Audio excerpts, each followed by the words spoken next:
Ma'am क्या कहना चाहेंगे जींद रैली को लेकर, क्या कहना चाहेंगे मैम? जी जींद रैली में कल आप लोगों ने देखा कि 1 लाख से ऊपर स्ट्रेंथ थी हमारी और बहुत अच्छा रिस्पांस लोगों का मिल रहा है। और ये भीड़ कोई धक्के से लाई हुई भीड़ नहीं थी। लोगों का जन सलाब किस लिए उमड़ा था? क्योंकि लोग बदलाव चाह रहे हैं। बदलाव किस चीज का? अच्छी शिक्षा व्यवस्था का, अच्छे इलाज का, अच्छे रोजगार का, जो जरूरी भी है। महंगाई कितनी हमारे देश में, रोजगार नहीं है। हरियाणा नंबर 1 पे है बेरोजगारी में, और इसीलिए बच्चे क्या है नशे की तरफ जा रहे हैं। तो इन चीजों को बदलना चाह रही है पब्लिक, बदलना चाह रही है, और वो हमारे साथ दिल खोल के आ रही है।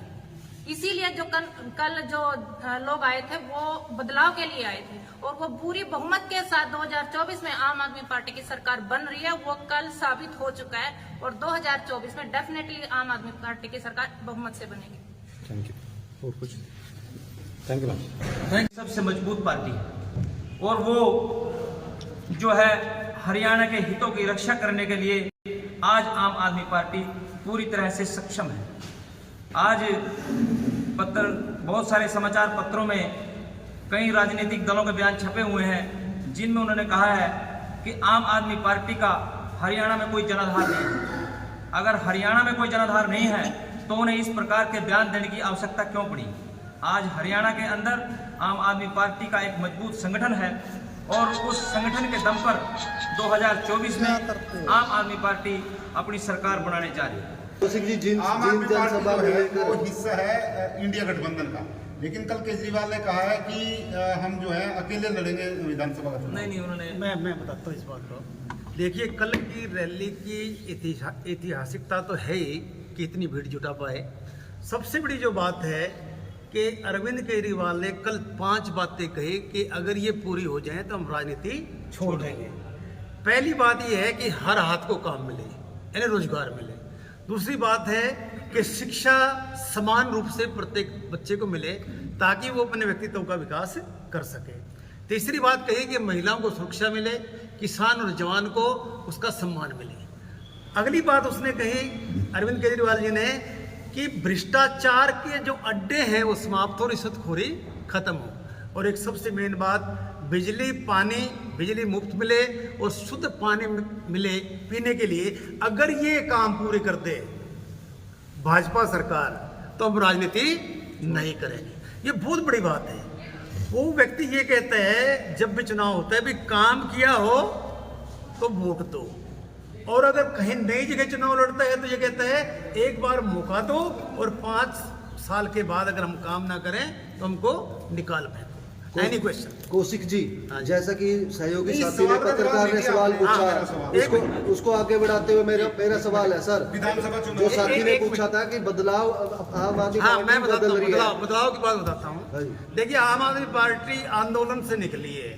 अन्ना आंदोलन की तपिश से एक योद्धा पैदा हुआ जिसका नाम अरविंद केजरीवाल। उसके साथ जो ईमानदार कर्मठ लोग थे, जिसमें पार्टी बनी तो उस टाइम एमएलए एमपी का कोई उच्चारण हम नहीं जानते थे। बदलाव कैसे कहते हैं आप कि पार्टी चली, 3 बार दिल्ली में जीते। अशोक तंवर जी अच्छे लेवल पे होते हुए अच्छे लेवल पे उनके साथ कार्यकर्ता भी चले गए। अशोक तंवर जी पार्टी में आए, कई पार्टी सम्मान किस तरह का नहीं 4 पार्टियां बदल चुके थे, अब 5वीं पार्टी में वो गए हैं। मान सम्मान ये है कि चेयरमैन थे वो इलेक्शन कमेटी का, बहुत बड़ी कमेटी होती है, और जहाँ तक मान सम्मान की बात है वो सत्ता लोलुपता है। अगर व्यक्ति ऐसी पार्टी के लिए शपथ लेकर पार्टी छोड़कर जाता है, वो सत्ता के लिए, वो सत्ता की राजनीति करते हैं। हम व्यवस्था परिवर्तन की बात करते हैं। Any question? आम आदमी के जो पार्टी के जो बड़े लेवल के जो नेता है जैसे अशोक तंवर जी है, उन्होंने बदल ली, उनके साथ साथ कार्यकर्ता ने भी बदल ली।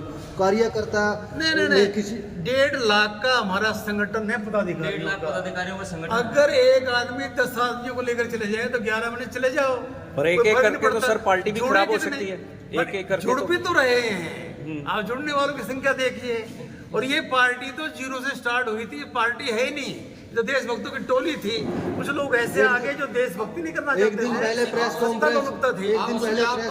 की जाती है, चित्रा सरवारा द्वारा प्रेस कॉन्फ्रेंस चित्रा सरवारा और अगले दिन वो खुद ही बदलाव कर लेती है। प्रॉपर रिस्पेक्ट उनको दी गई, परंतु उनके जो पुराने संबंध है, 4 बार वो MP MLA बने हैं, मंत्री भी रहे हैं, तो वो अपनी सत्ता उनको दिखाई दी है कि इसमें संघर्ष का रास्ता रेख। हाल ही में रेखा गुज्जर जी की पार्टी इस्तीफा देगी। रेखा गुज्जर साधारण कार्यकर्ता थी, आई थी और चली गई।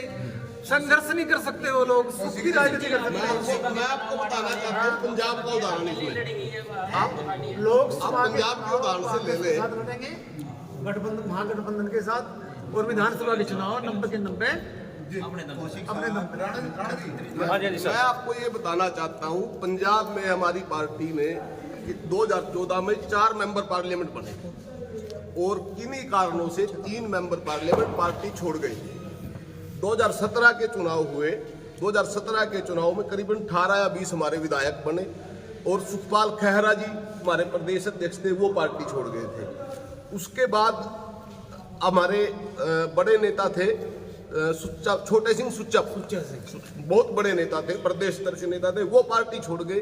और 2022 में एक तरफा पंजाब की जनता ने आम आदमी पार्टी की, अरविंद केजरीवाल की नीतियों से प्रभावित होकर आम आदमी पार्टी की सरकार एक तरफा बनवा दी। हिंदुस्तान पूरे भारतवर्ष का मतदाता आज अरविंद केजरीवाल जी की नीतियों पे काम कर रहा है। अरविंद केजरीवाल जी की नीतियां इस देश की, इस प्रदेश की राजनीति को बदलने का काम कर रही हैं, जो हमारी मूलभूत जरूरत है, जिसके लिए हम कहते हैं कि जापान विकसित देश हो गया, सिंगापुर विकसित देश हो। क्यों हो गया? क्योंकि वहाँ पे पढ़ाई, दवाई, बिजली, पानी जैसे आम व्यक्ति के ऊपर, गरीब व्यक्ति के ऊपर, मध्यम वर्ग के ऊपर लोड नहीं है। वो अपने जितनी मर्जी मेहनत करे, पैसे कमाए, तरक्की करे, देश के लिए काम करे, देश के लिए नए नए सोच बनाए और युवा वर्ग बिल्कुल फ्री रहता है। वही अरविंद केजरीवाल जी की नीतियां हैं।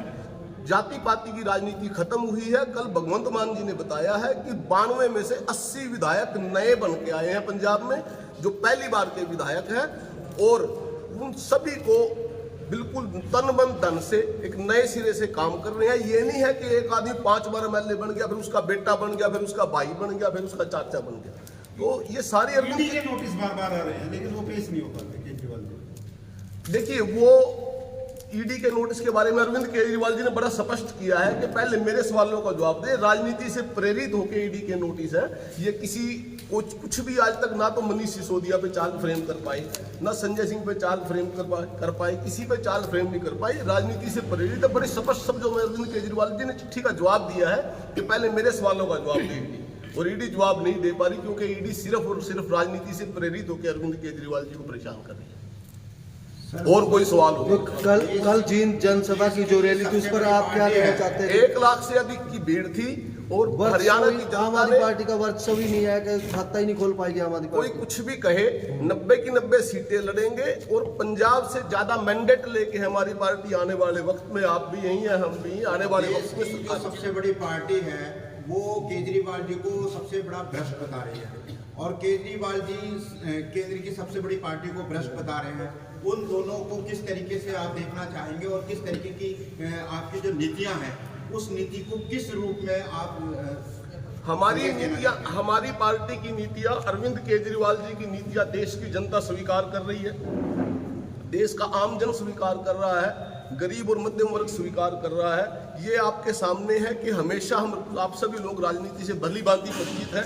आप लोग ये कहते हैं एंटी इनकम्बेंसी होगी। भाई 3 बार सरकार बनी और उसके बाद काउंसलर्स के चुनाव दिल्ली के अंदर हुए। काउंसलर्स के चुनाव में भाजपा के पास रिपोर्ट थी कि आम आदमी पार्टी क्लीन स्वीप करी, एक तरफा जीत रही है। 4 काउंसलर तोड़े, इकट्ठे किए, उसके बाद भी चुनाव 6 महीने डिले किए, लेकिन दिल्ली की जनता ने अपने लोकप्रिय मुख्यमंत्री को बिल्कुल स्पष्ट बहुमत दिया। उसके बाद उसका चेयरमैन का चुनाव नहीं होने दिया, मेयर का चुनाव नहीं होने दिया, उसको डिले कराया, लेकिन एक भी काउंसलर नहीं तोड़ पाए। एक भी काउंसलर किसी भी दबाव से, पैसे से। ये अरविंद केजरीवाल जी की नीतियों की जीत है।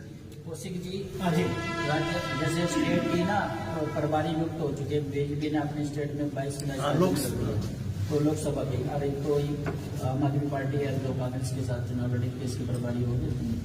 नहीं, हमारे यहाँ क्या है कि जैसे लोकसभा अध्यक्ष का पद बनाया गया है,